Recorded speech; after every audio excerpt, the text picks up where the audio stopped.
The last time Republicans shut down the government, it cost our economy billions of dollars. Consumer confidence plummeted. I don't think anybody here thinks that's going to be good for your business. I've always believed what our first Republican president, a guy from my home state named Abraham Lincoln, believed, that through government we should do together those things that we can't do as well by ourselves.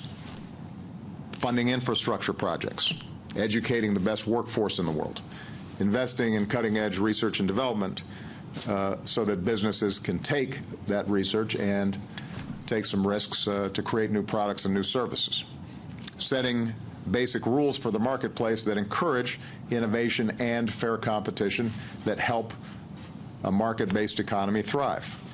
Creating a safety net that not only helps the most vulnerable in our society, but also frees all of us to take risks and protect against life's uncertainties.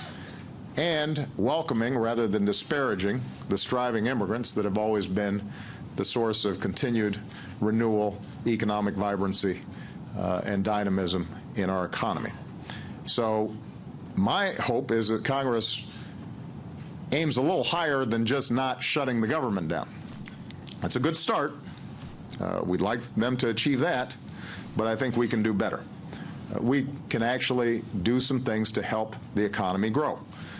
After the last shutdown, both parties came together and unwound some of the irrational cuts to our economy and military readiness that's known as sequester. That agreement expires in 2 weeks as well.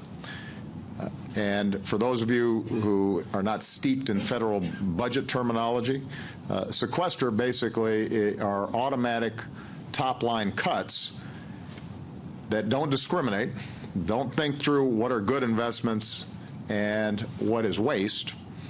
And if we don't reverse the cuts that are currently in place, a lot of the drivers of growth that your companies depend on, research, job training, infrastructure, education for our workforce, they are going to be reduced effectively at a time when other countries around the world are racing to get ahead of us.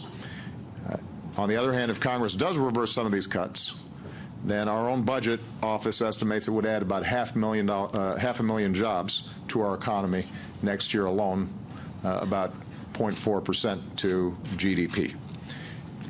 And keep in mind that we can afford it right now. You know, all the things I said at the front in terms of the recovery that we've made, we've also reduced the deficit by 2/3. Right now it's about 2.8% of GDP. We've reduced our deficit faster than some of those countries that pursued strict austerity policies and weren't thinking about how to grow the economy. And so we are well positioned without adding to the deficit. I want to repeat, since I took office, we've cut the deficit by more than 2/3.